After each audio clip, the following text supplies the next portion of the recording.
Welcome aboard the Silverwind. My name is Captain Tom, and today we are going to tackle a very contentious subject, trans ideology in female sports, and we are going to settle this argument once and for all with sound reason and logic, irrefutable reason and logic, mind you.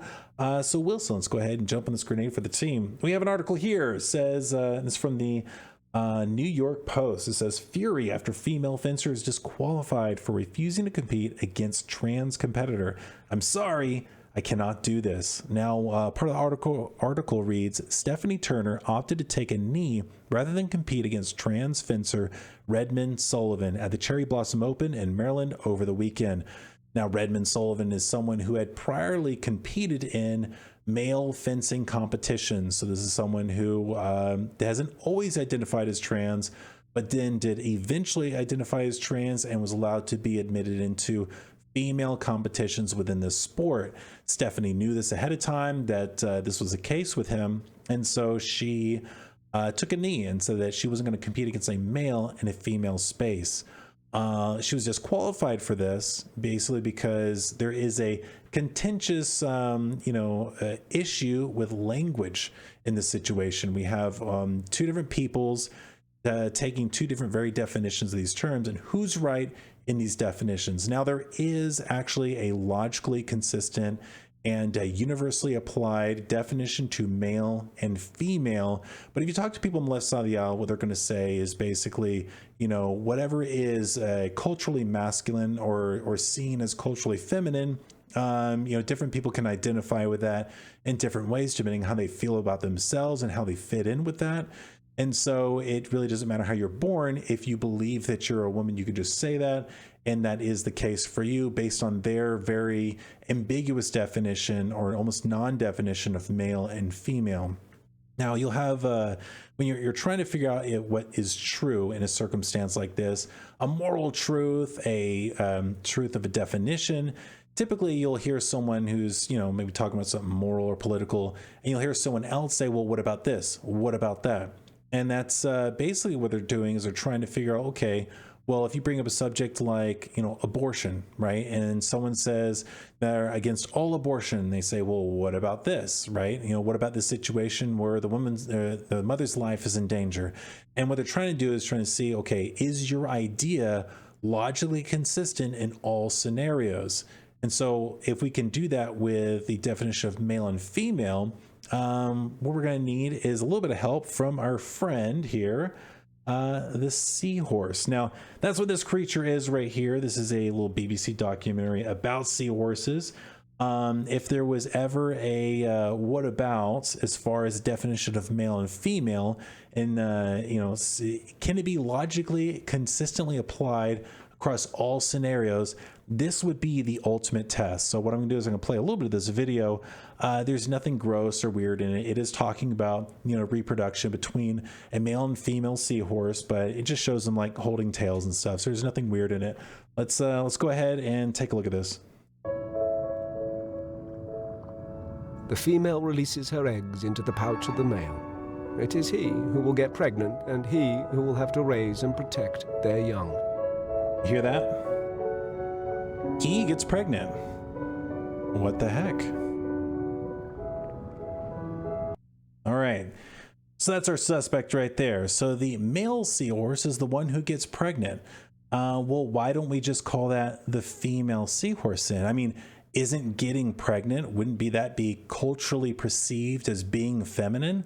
Well, actually, because cultural perception has nothing to do with male and female. The definition of a female is the one who's designed to produce the egg, whose body is designed to produce the egg. The male is the one whose body is designed to produce that fertilizing agent for that egg. And I say fertilizing agent because there are many different names for it across different creatures.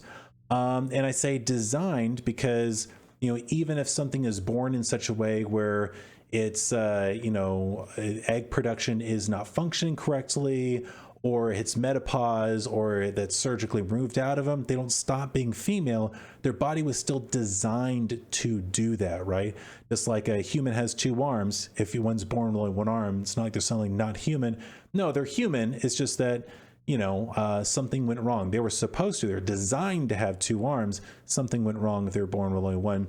So anyways, that's the logical definition for male and female, and that has to be the case with this. So a little bit about these seahorses. The female seahorse produces the egg.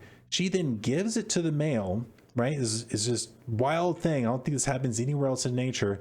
He then puts it in his brooding pouch, an unfertilized egg, mind you. It gets put into his body in his brooding pouch. He then fertilizes it and then, births live young after carrying the term of a pregnancy, literally becomes impregnated, and all happens within his body, but his body cannot produce the egg. That is what makes him basically male, as he produces the fertilizing agent, right? And the female has no other role. I mean, acts very much like a male in most other species, but she's 100% the female seahorse, as her body produces the egg. And that's it. So if you want to talk about like what a woman is, well, that's an adult human female. It's very important then to define what female is, the one whose body is designed to produce the egg. Now, when you talk about something like, I don't know, cats, a male cat and a female cat have very few differences, like a household cat. A female cat can catch as many mice as a male cat, right? There's no real difference there other than their reproductive parts. But when we're talking about human beings, that's a very big difference. And yeah, so obviously, well, what does this have to do with fencing? Well, it's because if we have a female only space, and by definition, a male tries to enter it, that should already be a conflict of what the space is designed for. And the reason that human beings have male and female spaces is for reasons like this. I got a video here for you guys. There is a little arm wrestling competition. This one's a fun video, and then we're going to get into one that probably is a little bit more detailed on the subject. But I want to show you guys this. The title of this video says Steroid Woman versus Average Joe Arm Wrestling. And I can't confirm whether or not she is using, if she's roided up or not. But let's just say for the sake of argument that she is, and that the caption's correct. That means that, I mean, clearly she works out. This is someone who, is very much a weightlifter and kind of a gym junkie, right? And if she's also roided out, that means she has a supernatural amount of strength added on to what is already natural for her body to do by just lifting weights and eating right? And sleeping well. So let's go ahead and watch this little video here. Are you okay? No, I was kicking. Look, she's pissed. She's actually Oh my gosh, angry right now. look at her. Look at that. Is actually extremely intimidating. That is an extremely muscular individual right there, right? So she is, I mean, come on, like she definitely looks like she's roided up, right? So let's go ahead. She's actually angry right now. This is who she's about to arm wrestle. She might punch you. I kind of want to see it. I know, me too. Can we get a flex off? Ooh, okay, all right. We got some serious biceps. Let's see here. Versus an average male. This is what an average man's arm looks like. He's not the scrawniest dude in the world, right? But at the same time, he's definitely not lifting weights at the same level that she's doing, and he's definitely not roided up at all. So let's go ahead and see what happens here. Ooh, hold up. We got to see this. Look at, dang, that is, it's very impressive. I mean, good on her. Like, that's very impressive. 2, 1, go! Okay. Come on! So she's holding the table here. You see it. She's holding the table with the other arm. He's not yet, and he's still doing well. Grab the table with She, your yep. arm. Now, see, now he's saying grab the table. Come on! See, when she had a huge advantage in that moment when he wasn't grabbing the table, she still couldn't take it. He's laughing, and she's red in the face. Push! Go!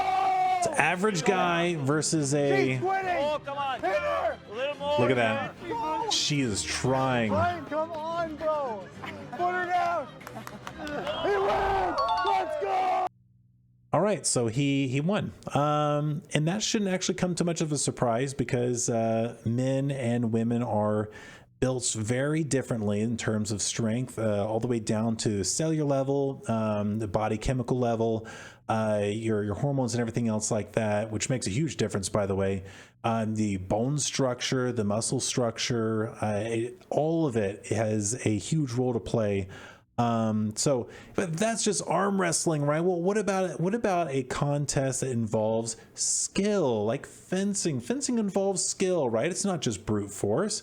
So why would it be wrong in that situation? Let's go ahead and take a look at a video here that has some skill. 3 guys with big. So this video right here is pretty cool. They've got, it's called Fit Chicks versus Average Joes. So I'm gonna go all the way to the I think it's called Poogle push challenge here.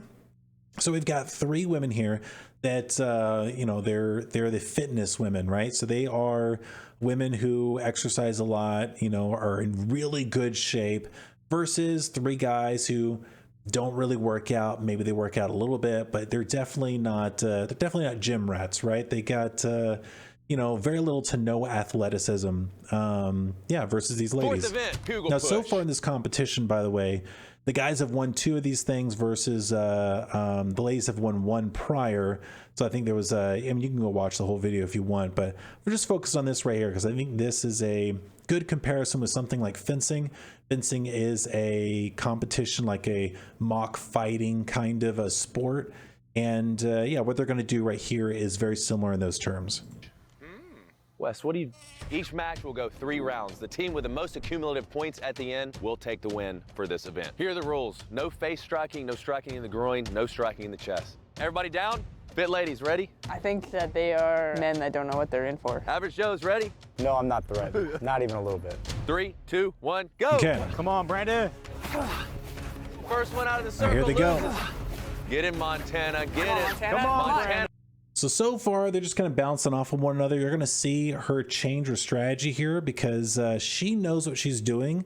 He does not. So you're going to see this Is a difference. black belt in McMahon. Don't go down the circle. She's getting, she's That going was to, close. That was a foot.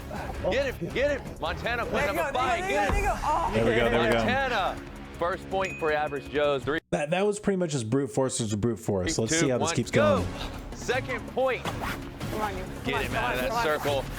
Get him out of that circle, Okay, so Montana. she's trying to get under him. She's getting low. That's what you should be Montana doing. feet still in the circle. Uh-oh, she got that squat straight.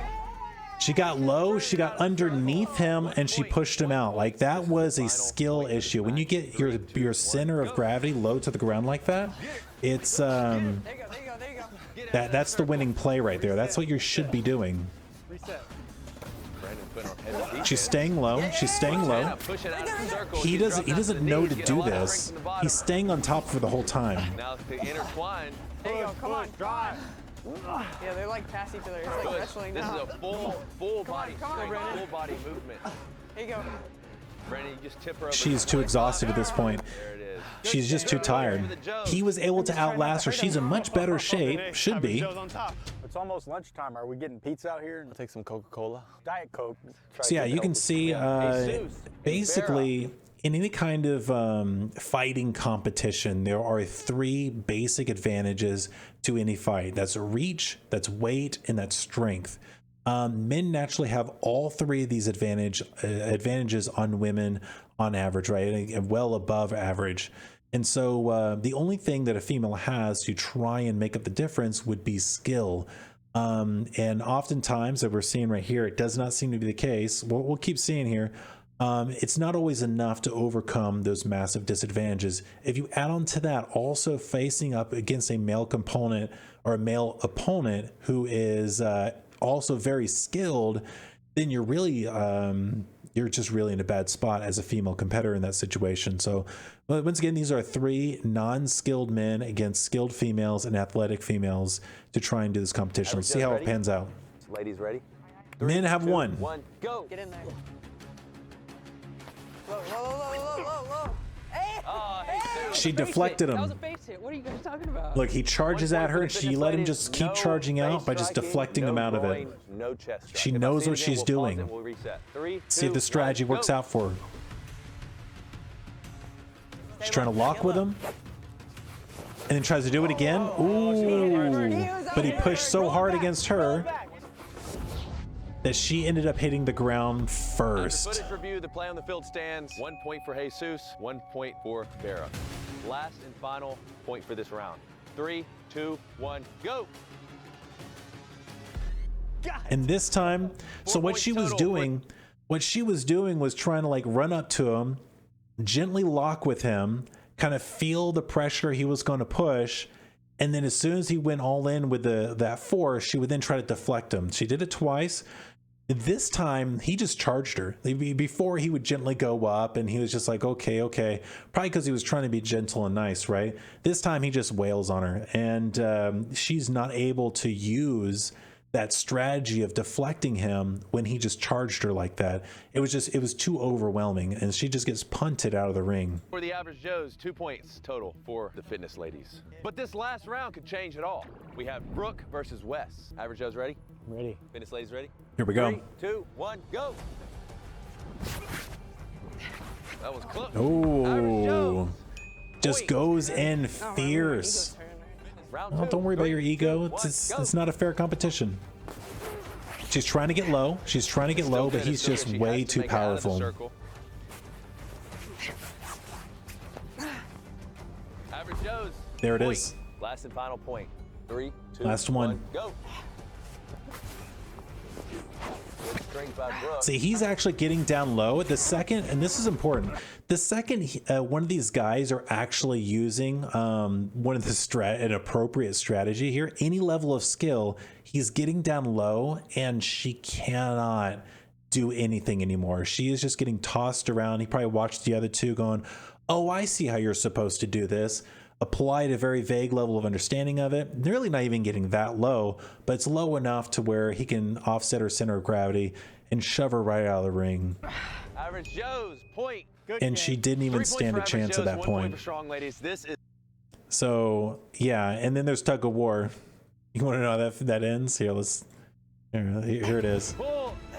Montana just past the barrel. Exactly how you thought it was going to end. So yeah, once again, they have weight, they have strength, they have reach, and that's really important, even in a sport like fencing.